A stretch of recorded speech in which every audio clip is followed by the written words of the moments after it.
Hello, everyone, and welcome to episode 16 of Franc Talking. I hope you're all well. I'm delighted to be joined by Mat Morrison, who I worked with closely at Starcom between 2013 right up till I left in 2017. Mat is a fantastic digital marketing strategist. I learned tons from when I was at the Starcom group. And I'm delighted to have him here now to speak with us. How are you, Mat? All good? Thank you very much for having me on. It's lovely to see you again. Yeah, and yourself. And you've been very busy since leaving Starcom. Did you want to just give a quick run through in terms of your background and what you're doing now? Oh gosh, I've been doing this, I think, since '96, so it's coming up for 30 years. So I don't think we can do the whole thing. No, that's fair enough. I started back in the days when we were moving from CD-ROMs to websites, and gradually I became obsessed by this problem that what was going to happen when we ran out of websites. Now, that was a very naive and absolutely wrong question, but it seemed at the time that there were only a few people out there who wanted, a few businesses out there who wanted or deserved websites. So we were trying to work out, how do we begin to promote clients across a wider platform? How do we begin to get into advertising? So I was one of the first people to buy banner ads in the UK. I think my claim to fame is I'm the first person who paid pounds for a banner. I was the first person who had an invoice and an insertion order in pounds. And I've sort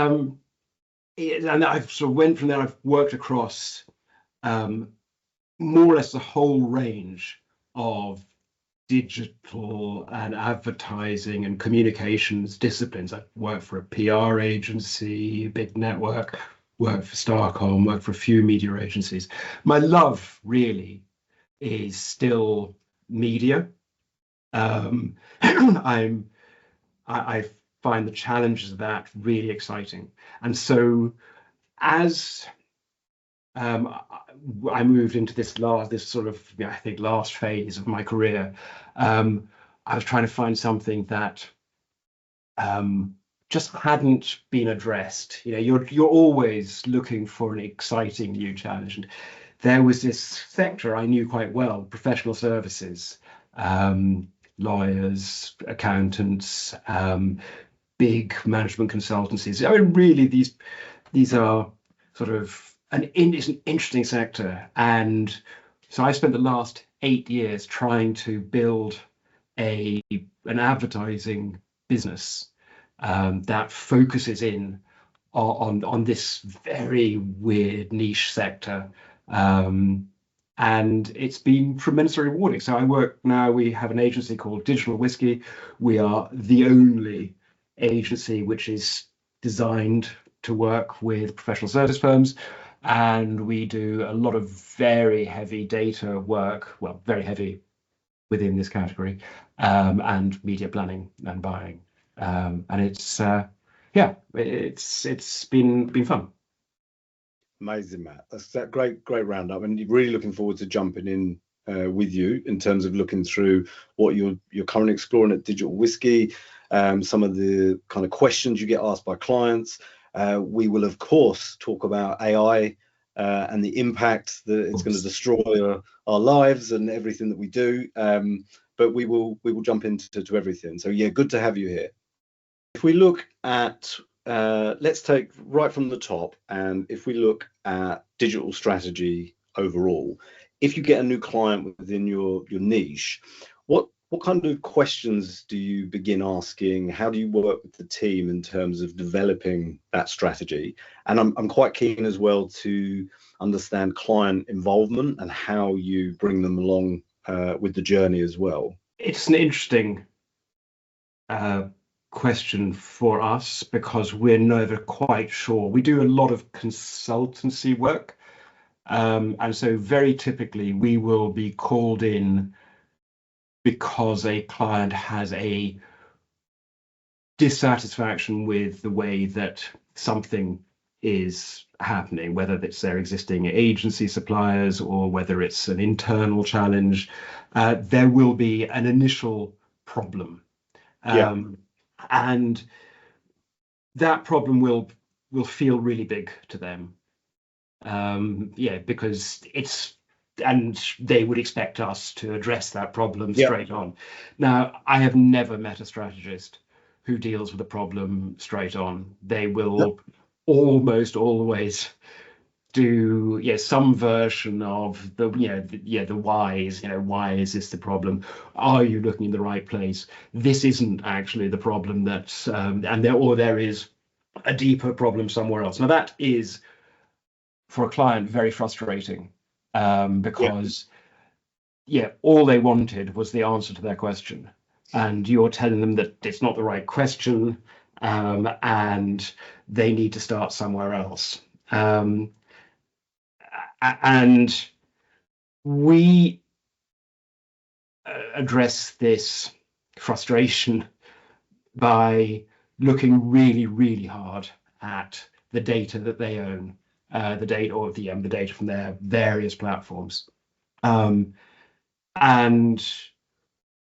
almost always we can show them a picture of what's happening that runs to a certain extent counter to their assumptions. I mean, I could give you a really trivial example, but our audience growth on LinkedIn isn't fast enough. How do we grow our audience on LinkedIn? Well, you then look at who is engaging with their content, what their content is doing, what they're trying to do with that content.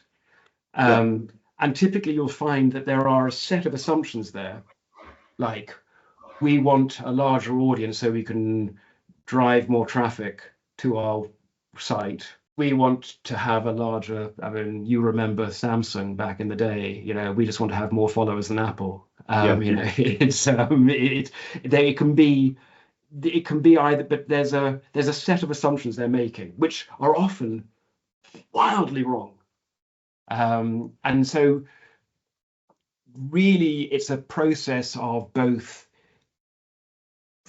trying to work out why they're doing what they're doing. You can sometimes do that without asking the questions. I mean, if they're posting lots of links on their socials, they're trying to drive traffic, counter to the ambitions and incentives of those social platforms. If they are spending money on advertising, but they're spending it over here, then they're trying to reach that audience. Our problem, and the biggest problem we face compared to any other marketing discipline, is our target audiences are very, very niche, very, very senior work. I mean, there tend to be a very few people working in private equity houses or in investment banks or whatever it is, and it's you can't really incentivize them to take part in a survey, or it's very hard to. So you can't get the kind of audience information that you want. So a lot of that understanding of the audience comes from talking to the people who know them best, who tend to be inside our client businesses. So we try and get them to help us understand what is motivating them, or motivating them in their audience. Now, because we specialize in a sector, everything builds on itself. So we learn more and more about the audience with every project that we do. But that's so it's just not like it used to be, where you go to a set of data sources, work out who your audience is, what you want to tell them, and where to find them, and what do you want them to do. These are not realistic things. So it's more challenging. Definitely. And you raised some really good points there in terms of looking at when you work with the client and they're not asking the right question. How do you navigate that? Because sometimes it's a negotiation where you're also saying you're trying to manage the relationship with the client, and they're saying, well, this is definitely what we need, and you come in with a different angle. I mean, I guess that's challenging. We started arrogant, and we found, yeah, as in, we know we can see this problem is not the problem you think it is. And we have some very arrogant stances that distinguish us within our competitive marketplace. We have a thought leadership point of view, let's say, and that's useful for capturing people's attention, but it's not useful for keeping them on as clients.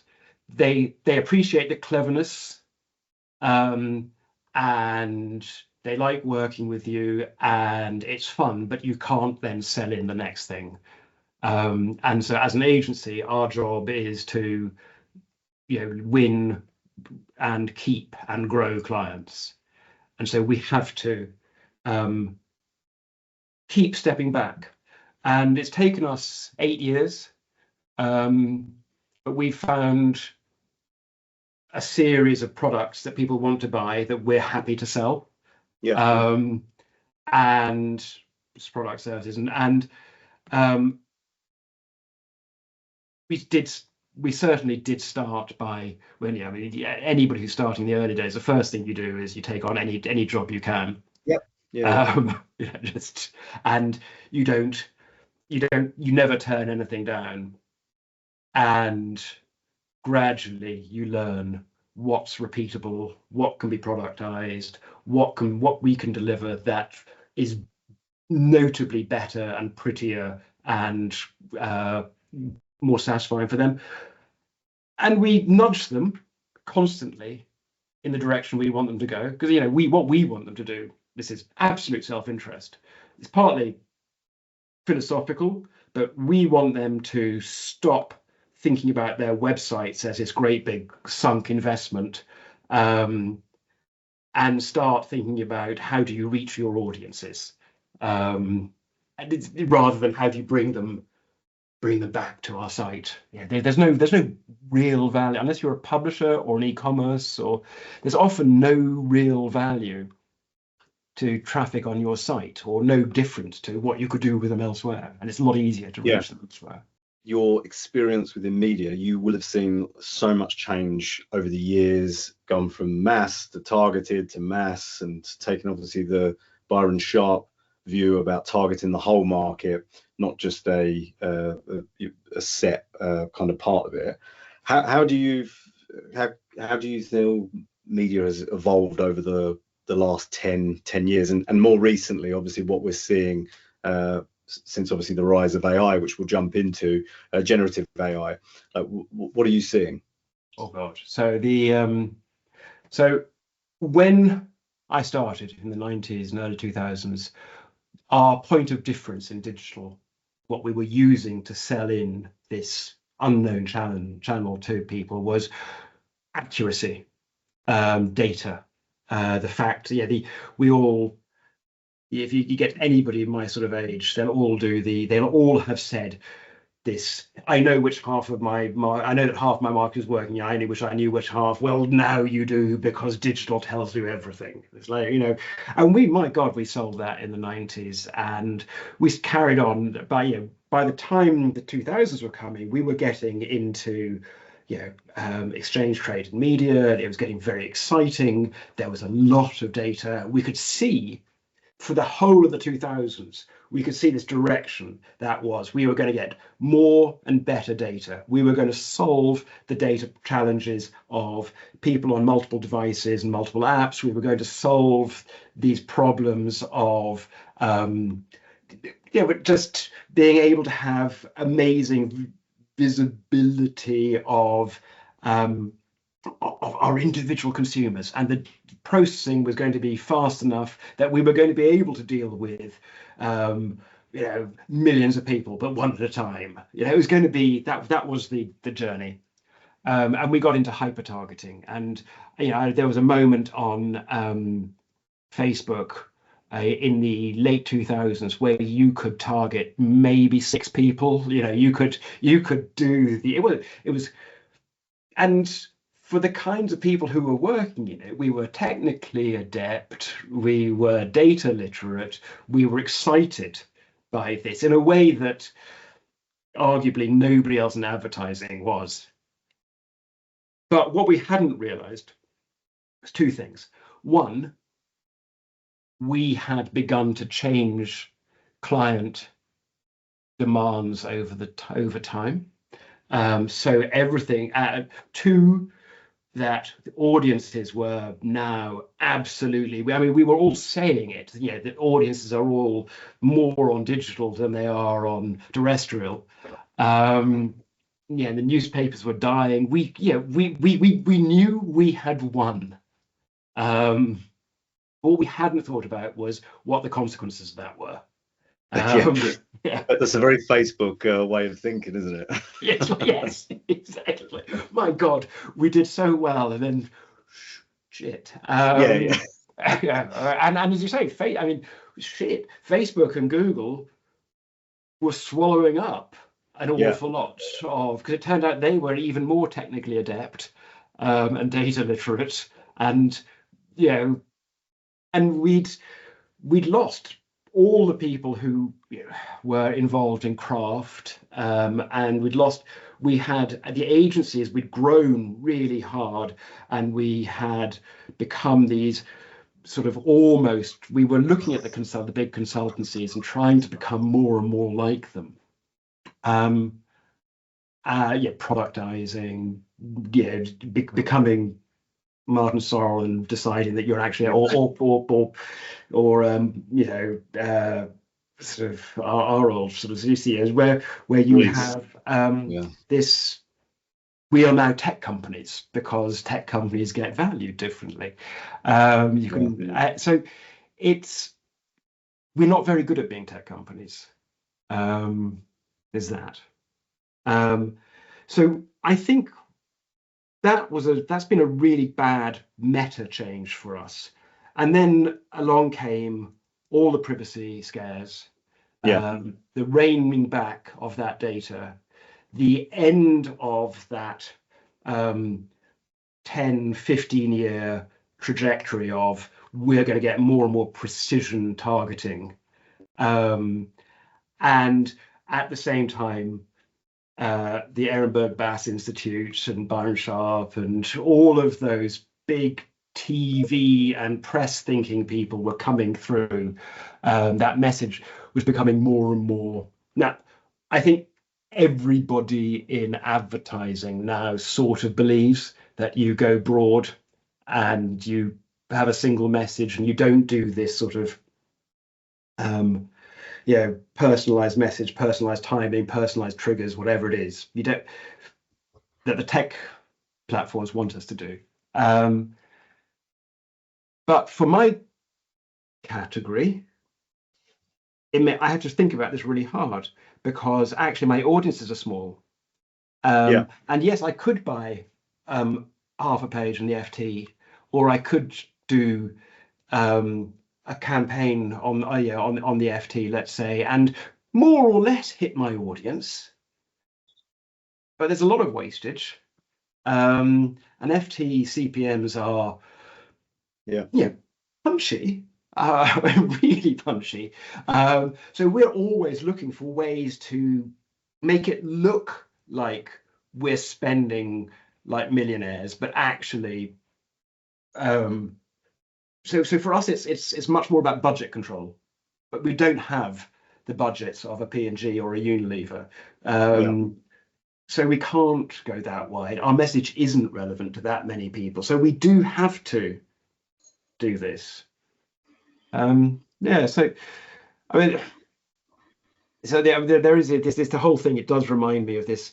I don't know, my history is quite bad, so apologies if I get some of this wrong, but in the Second World War, you had Bomber Command over here in the UK that had a very we'll fly high, lose fewer planes, and bomb like that. So it's slightly carpet bombing. It's not, but they were prepared to trade a certain amount of accuracy for a certain amount of security. Um, Whereas the Americans went all in on these amazing technology-driven bomb sites that were genuinely sort of revolutionary. But in order to use them, you had to fly much lower. So you have this thing where you're taking on a bit more risk. You have a bit more accuracy, but so those are the two, as I said, strategies. The extraordinary thing is the results of it. The results are that in terms of what they achieved, this and wastage and all of those things, they were much the same. That actually it kind of worked out the same way. So there's a bit of me which is trying to move away from the really massive reliance on technology, and saying, well, actually, if we can buy FT audiences at £10 a thousand, then that's kind of worth it. I'm prepared to take that risk, and I get 8 times the volume. I can blow a lot of it. And so those sorts of things, as when you move away from I am targeting Andy at this firm to I'm broadly targeting anybody who's got an interest in this, because that's a real signal, or I am prepared to hit anyone from Andy's firm on the grounds that some of it's going to stick. So those are the sorts of sort of just balance that we're trying to work out all the time. Is what trades are we prepared to make?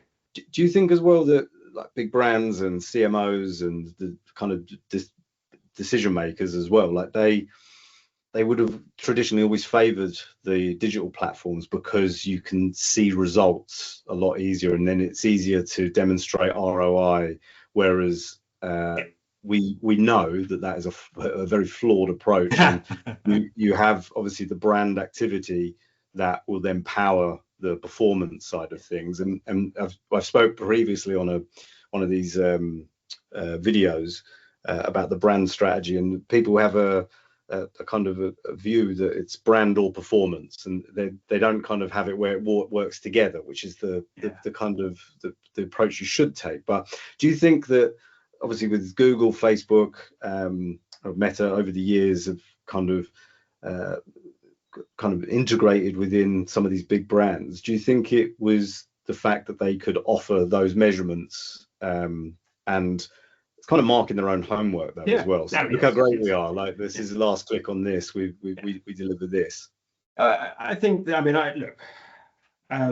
I totally accept the need for attribution models as a way of helping us unlock client budgets. That's a cynical thing, but they want to unlock budgets. We want to help them unlock those budgets, and finding a way to attribute value to marketing is really important. Yeah. But the problems that has generated across all sorts of sectors, particularly in my sector, but across all sectors, we find that people find proxy measures that aren't real, that aren't valuable. Yeah. If I am an e-commerce store, or if I have a SaaS platform with a strong sort of funnel to pipeline type journey, where I know that there is a value to a lead, let's say, then that's obviously valuable. If I'm a FMCG product, I have to think more statistically, much more, and I have to think, so I have to use econometrics. I have to. I mean, fine, you can use market mix modeling, you can use many of these things as well. But I mean, I think we all, as you say, know the challenges and flaws within those. Yeah. But I think, and I think there is an increasing movement amongst our generation of advertisers to begin to recognize that advertising is not an investment. Yeah. It's a cost, and it's very hard to link that cost to what you're going to need further down the line. But it's a cost like having a store on Oxford Street. It's a cost. Yeah. You're going to keep paying the rent. And Yeah, because if nobody can, with the store analogy, it is a cost, but no one can find you physically if you don't have that store. So if you're not in front of mind, then they can't find you, and very importantly for us, they cannot find you mentally. Yeah. And the ability to be found mentally. Now, I don't mind whether I think PR for a lot of firms is an underused, undervalued product. We know that there are plenty of strong founders who have managed to make themselves into great salespeople who manage to get out there and get in people's heads. Whether it's Branson or Musk or whoever, those are just the tips of great founders who can use PR properly. Advertising is very predictable, and for lots of businesses that are very where there's not a lot of difference between the product or the service, where there's not a lot to within the product or service that can make it distinctive. Advertising is what makes it distinctive. Yeah. And we know that there is a almost straight line sort of relationship between share of voice and share of market. Now, the problem for us in today's world is that we find it almost impossible to identify share of voice.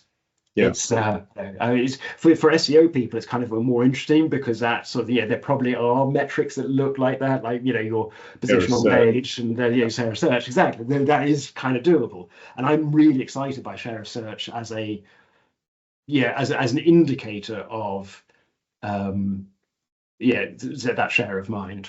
Yeah. I think Les Binet has spoken extensively on the share of search to kind of understand in terms of the impact on the brand. But we will get onto it as well, that there is a transition in search happening very swiftly with AIO. AI overview. So we will definitely jump, because I'd love to get your thoughts on that as well. Always keen to hear in terms of like your approach towards being a strategist. We worked together, I was always in my younger days, very execution, trying to do things. And then as I've got more experience, got a bit older, I've tried, not sure if I still am, but tried to be a lot more strategic and have a lot more thinking time about what problems am I trying to solve, what problems does my client have, and just trying to understand a little more rather than just feeling like you're doing something. But so the challenge with, the description of your journey from learning your craft, executing, to having more time to think about it, and to ask questions and to be dissatisfied, to know that you can give the answer they're looking for. Let's put that in a little box over here and come over here and talk about why, if, what else we could do. That comes with seniority. The problem is, as a very senior planner I once worked with, said he'd hired us to do it. He said, well, you need to have some structure. You can't just go away and have a bit of a think. And so, and those structures, I mean, I have them less and less these days, because I've now achieved that sort of level of seniority where I kind of know what I want to sell before I even go in. I'm less thinking about the client's problem. I'm more thinking about my agency's relationship with the client and the entire market. It's like it's much more. I'm much fuzzier these days. But my God, I had so many triangles and four boxes and structures that I used to have just at the tip of my fingertips. Yeah, just absolutely. I knew what structure I wanted to, and then you'd sit there and you'd shove it all into a structure, and then you'd realize, oh, that entire set of four boxes and triangles and what have you, and then sort of like the five whys or whatever it is that I've just been through, which are good. They're good prep tools. But if you take the first round of that, if you take the output of the first round of that and throw it away, you're doing the right thing. Because actually, what it's done is it's forced you into thinking about the overall thing. I mean, these days, weirdly, I'm much more like, when I really have a project, I'm much more like young Andy. I will look at Google Analytics data, I'll look at LinkedIn Analytics data, I'll look at campaign data, and I will I have, because I'm a nerd, I have a series of scripts that I just run everything through, and it spits out visualizations, and I can look at that and go, okay, that's not what I expect. And then the moment I find something that's not what I expect, that's where I dive in, because 90% of it it's obvious. More than 90% is obvious, but there's one or two tiny things where you go, shit, they actually seem to be reaching outside their internal audience, or people are actually, reading their emails, or whatever it is. It's like, why? What's wrong here? What's wrong with this picture? But you need to cover a huge amount of ground very, very quickly in order to find those lacunae, those little loopholes, those little weird things, which then allow you to unpick something which is going to be valuable.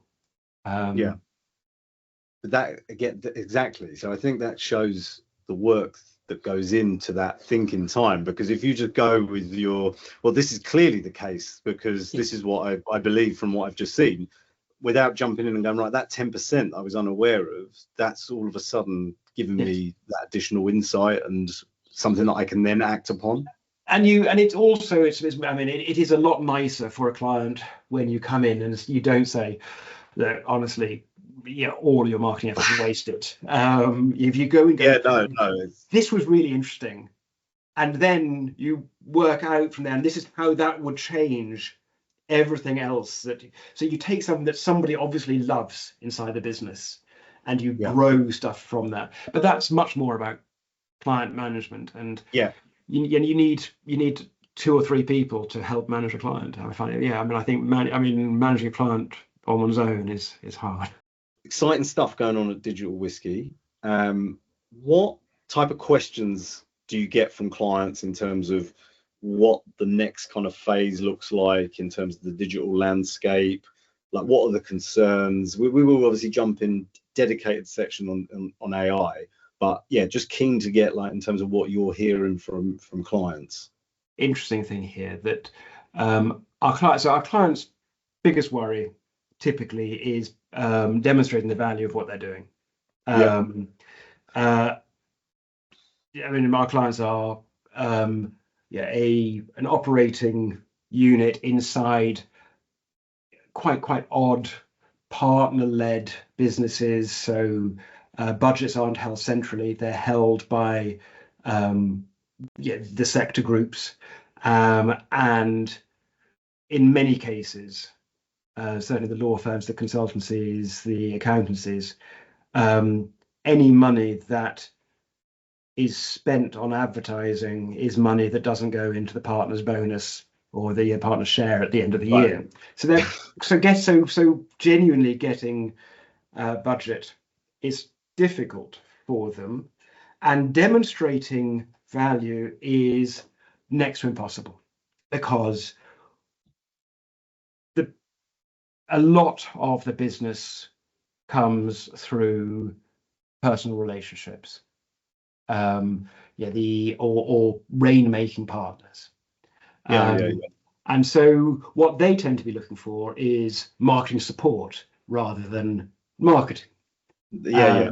And these are really interesting structural problems for our category. So we have been working really, really hard on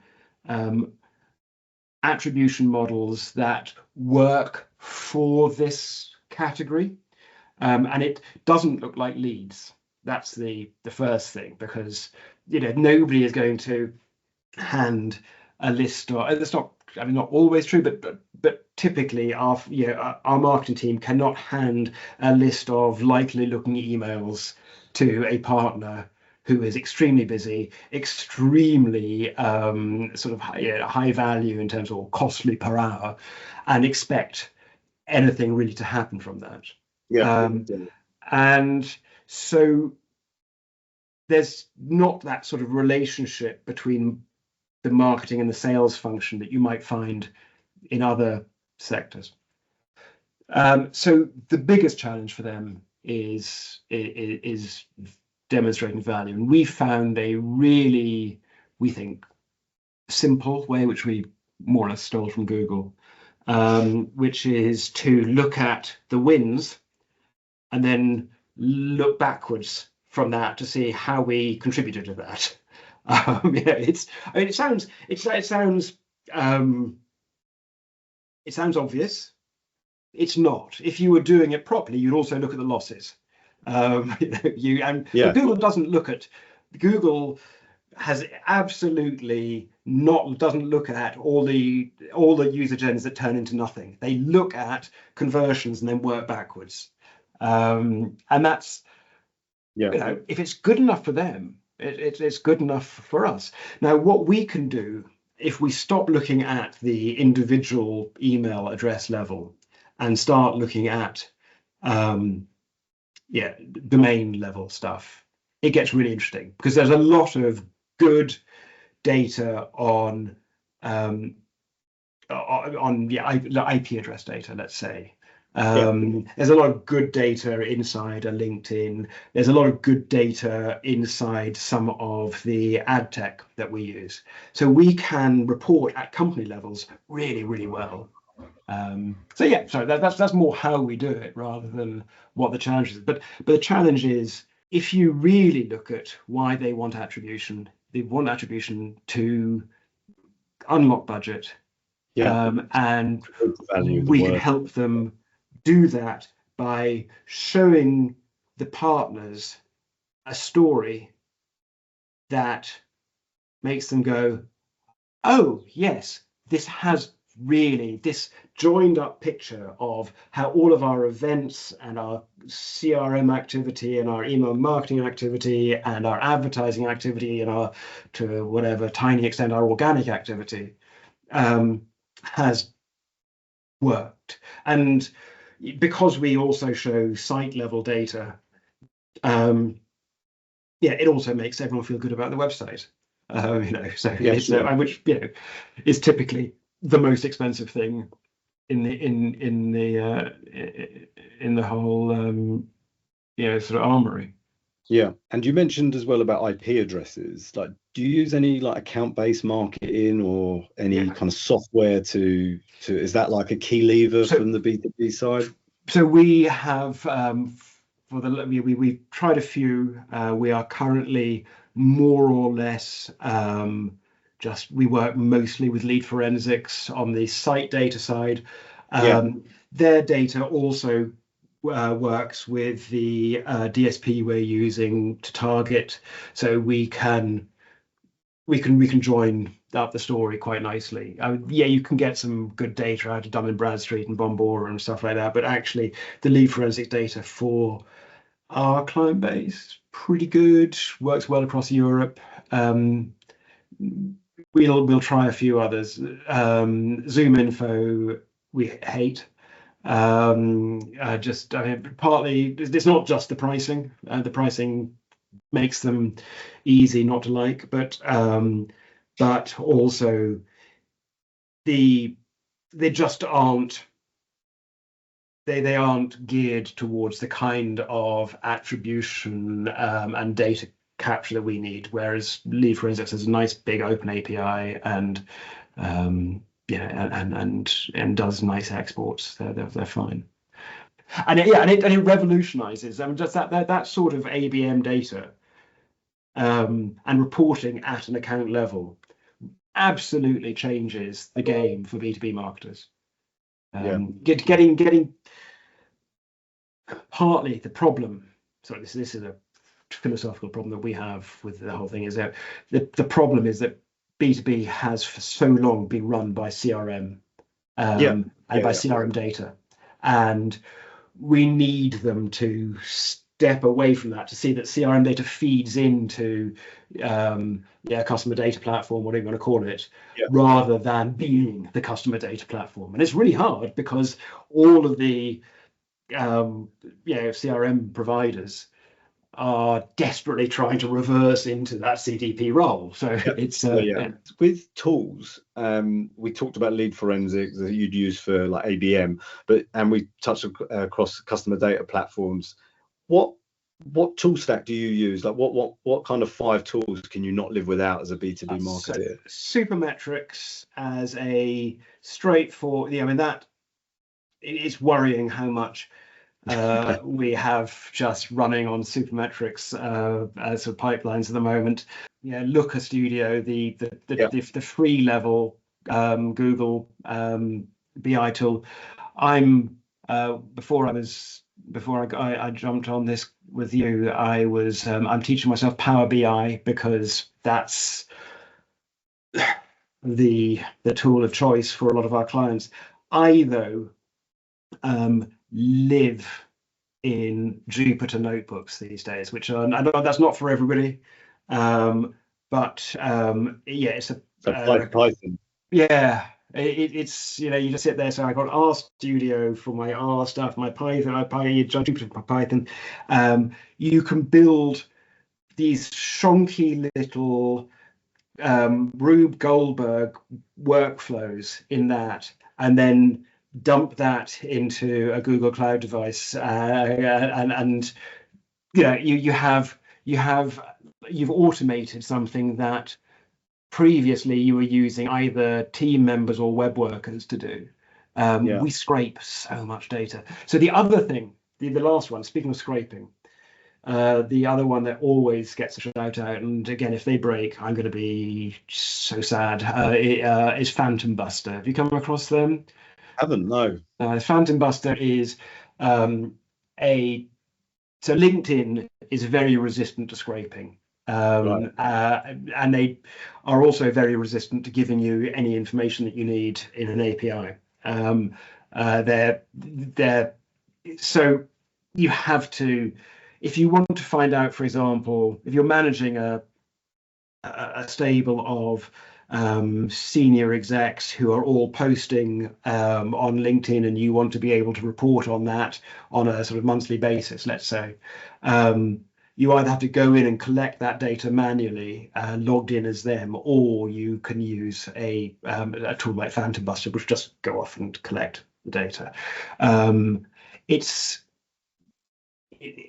not what it's meant for. It's meant for people who are doing cold outreach. Okay. But for us, it gives us a set of data that nobody else has. I mean, I'm happy to share this, but nobody else in our category is using this, and so we see so much more than anything else. So a trick that we do for every new client who signs on really is we'll take their LinkedIn page and then we'll look at who has liked and commented on every single post for the last, let's say, year. And then we will visit all those people programmatically and identify their employer.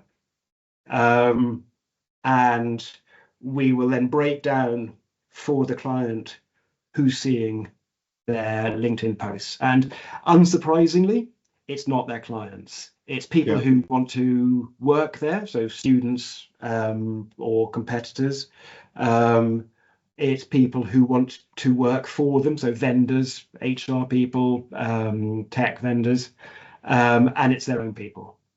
And if it's not any of those, then that person is almost certainly an alumnus of that company. And that's why they're still seeing their posts. So that for us is really important because it helps us begin to steer them towards spending a bit of money on advertising. Exactly. And do you know what, that I know you've obviously moved away from, but I remember from the social side, but the fact of organic social, like it's like 2013, it died in the December, I think. I believe that was I think that's when they called Facebook zero. But none of the platforms wants you to advertise for free. That's not in their interest. This is so interesting, and it's especially as well, like for example with the newsletter that I've got, like you can have as much great content as you want, but if you're just posting it organically and no one knows about you, you're not going to grow. So it's like it's such a basic overview. I'm actually weirdly pro, and this goes back to your question about content earlier. I'm weirdly pro newsletters because I don't know about you, but I pay for one or two on Substack and stuff like, because I really want to read it, and I'm prepared to pay whatever is 120 quid a year, to receive emails. Now I'm paying to receive emails. I don't because I read it on the app, but I would at the same time pay somebody else to clear my inbox for me. I hate emails. And yet there I am effectively paying for emails. And that's somehow they've, and I think if your content, this is my sort of like my kind of rule of thumb at the moment, if your content isn't good enough to pay for, then it's not good enough. You look at the mid-noughties and you've got the excitement of anyone can just publish. You can then we could get loads of traffic, we get loads of ad revenue, let's do that. And then there was this kind of hesitance about like, it's a bit, I don't know if I'm going to pay for that, like it's a bit weird, I'm paying for something on the internet. And you have to, like, if you're going to get like quality delivery of something, like you can't just rely on like finding it for free. And this, I know how frustrating it is if you're looking for something, then it's a subscription window that pops up, but you have to try and charge now. Like there's no two ways about it. In a world of content oversupply, without any question, there are a few ways into content oversupply. One is to have somebody select stuff for you, which we tried algorithmically with Facebook, where here are my friends, they're engaging with this, therefore this content might be interesting to me, and I have social signals and I can use it. Then you had just the platforms deciding based on on engagement, but paying, letting an LLM do it for you, just asking ChatGPT. I don't want to visit the website. I just want the answer. So zero click search is it's a challenge. It's because it obviously works. It obviously answers the problem, which is there is too much content, which is the good stuff. And it's getting worse with the content overload, like you say. After it's just, you are inundated now, even more. Like I remember when we were at Starcom and we'd be like, oh god, this is like, you're bombarded with messages. Like what is it now? Like it's just everywhere.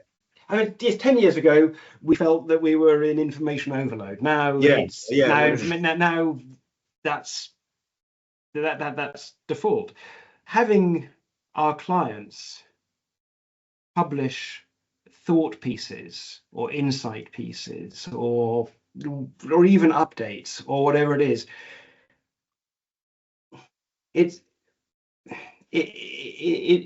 yes, fine, but it's not it's not the direction of travel. I think content strategy now is about how do we do less, not how do we use LLMs to produce more. No, totally. I think on the SEO side, because I'd love to get your thoughts, because I do. So that's my background, and when I started, it was very, like I said, it was just SEO focused. There's the ranking, that's the opportunity, go for that, right? It's kind of, that was the approach. But as I evolved as well, like I found that it's such a more customer centric view that you need to take when talking about content. So I would start talking with UX teams, I would start talking with user research. Sometimes they'd be going, why are you talking to me? Like, you're SEO. Like, but the fact is you need to get this insight. Like, and I can only talk on my behalf, not for, because I do know what other SEOs have been like in terms of the content that's produced, recipes. But I'm going to tell you this massive story about like this tomato tree. Like, do you know what I mean? Like that I went through. Like, so, but for my take, it was always embedded in customer. As probably from 2015 onwards, customer insights, not just search volume. Like, what is interesting to this kind of demographic? What's interested to this cohort that I'm targeting?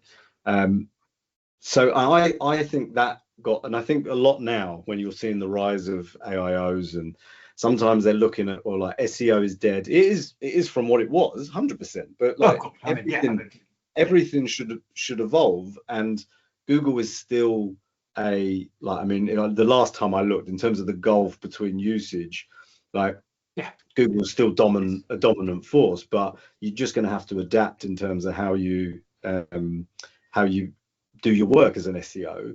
But I also think as well, like Matt, the way that you discover information is different now, whereas before it was a very predictable, I want to look for something, I'm going to go to Google, I'll find it and I'll click.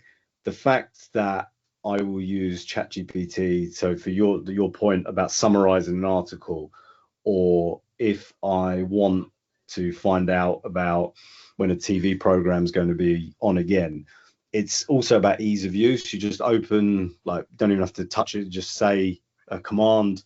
You can then speak. The fact that you get that answer straight away, just, it cuts out this, what is quite archaic, like a way to go and search for 10 blue links on a search engine. Like, I just feel like the whole way that we interact with technology, like for example, the whole thing, couple of like the rise of TikTok and how it's used for a search engine for like younger demographic. Like, it's how you discover that information has changed significantly over the years. I was laughing with a friend who needed a Instagrammable restaurant for her daughter's birthday tomorrow. So the girls are all 15. They want to go somewhere. They don't care about the food. They just want to go somewhere pretty. That's what you want. And so her initial instinct was to go onto Google and Google best restaurants for Instagram. And we were talking about it. I said we were sharing ideas. I said, did you go to Instagram? At no point did either of us think to go to Instagram to find an Instagram, because we're that generation. I know how to use a library index. It's like but my God, the amount of change I've seen in the past year for me in terms of going from using, let's say, Mid-Journey to mess around producing a few sort of weird pictures, to now where I have a code window open beside me. ChatGPT's right in the. When I said earlier that I'm learning how to use Power BI, I'm not learning how to use Power BI. I'm sure as hell not watching the videos. I'm not reading the Microsoft articles on how to do it. I've started with a bunch of data, and I'm just ChatGPT's giving me stuff to do, and I'm doing it. It's like, okay, that's working, and that's how I'm learning. Now this is the change in the information discovery, and how rather than the old school, like you said, that list. There are obviously problems and challenges to that, but it comes down to a certain. This is a weird way I have of looking at websites. I'm trying to, again, here's this image, there's this thing of my clients get no real value from people visiting their websites. Now we get a bit of data, who's visiting. If they're visiting, they're probably interested. There's and you can identify their interests a little bit, and you can start saying, well, actually, we're seeing a lot of activity from this client that we don't normally see activity from. Is this significant? That's fine. So it's good as a data capture. But otherwise, a website is a necessary base for you to push stuff into the algorithms. It's your ability to influence the LLMs, let's say. Now I don't know about the sort of AIO side of this at all, but I worry about the authority, and Google cut through so much shit into that with PageRank. It used to be that you measured Alta Vista on how many results it gave you. What was extraordinary about Google was, for a while, it gave you the right result. And it's not, and it's then the SEOs. My God, I love SEO as a discipline. I really do. And I used to love going to Brighton SEO. I love the way they think. But my God, they messed it up for a while. And now with sort of zero-click search, snippets were kind of a bit, it worked. But AI sort of LLM sort of Gen AI results are extraordinary, and they're not always right. But this is and I think you commented on my LinkedIn post rightfully on I think it was about Chegg, that they were suing Google for which, again, there was a lot of things, like there was the whole set up, the UX, the content, the value exchange that they offer, that was all questionable. And yes, they were already on a slide, but you were right in saying that LLMs do hallucinate as well and do get it wrong. And the problem is if you just default, you go, that sounds right. Oh my God! So we'll go with that. Oh dear God! There's if LLMs are so fucking confident, they're fluent, eloquent, confident. They have just so much like ingrained privilege. It's it's extraordinary, and it's really it can be a worry because if you aren't, I'm fine. I'm such a skeptical bugger that I would I check what I say. It's let alone what anybody else says. There used to be that that thing that in journalist training where all they train you to do is to go, why is this lying bugger lying to me? And if you just and you kind of need to ingrain that in I think that's a generation. That's kids. On that as well, the critical thinking point is such a concern, right? Because I use ChatGPT, my choice in terms of LLM, every day. It helps so much. But it's wrong. So many, I was just correcting it on that before I talked to you. It's like it was giving me this is yeah, this is the command. So, no, that's not the command. So yeah, no, but it is. And you know, then I gave it the page from Microsoft. You go, oh no, you're right. I have a lot of, and I'm no doubt you do too. So I'm going, oh yeah, my bad. Apologies from ChatGPT. Such a British thing to be apologising to the LLM, but yes, no, I do many days, but yeah, I do think for like this is, and again, I've got young boys, but like the world we're in now, and it's, I say to my son, and I'm getting them, my oldest son, like up to speed in terms of usage. After they don't have phones, or and they won't for a long time, but in terms of how to use like certain tech. But it does worry me about the critical thinking. Like, why do I have to draft like this email? Why do I have to learn about a certain formula when it'll just do it for me? Like, and I'll just go with that. I do think it does impact significantly your critical thinking, and I try and limit what I do in it versus what I should be thinking about as well.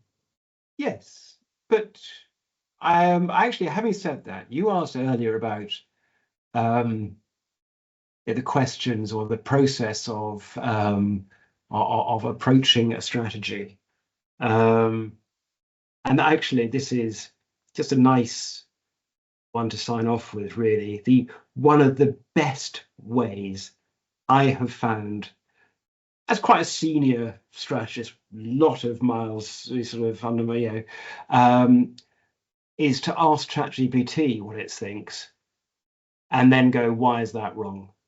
Yeah. And it's because, you know, it's like, look, it's easy. You're looking at somebody else's strategy. You're looking at absolutely what everybody else thinks, because ChatGPT is a great summary of what everyone thinks, and it can sometimes be just a great place to start for how not to do it.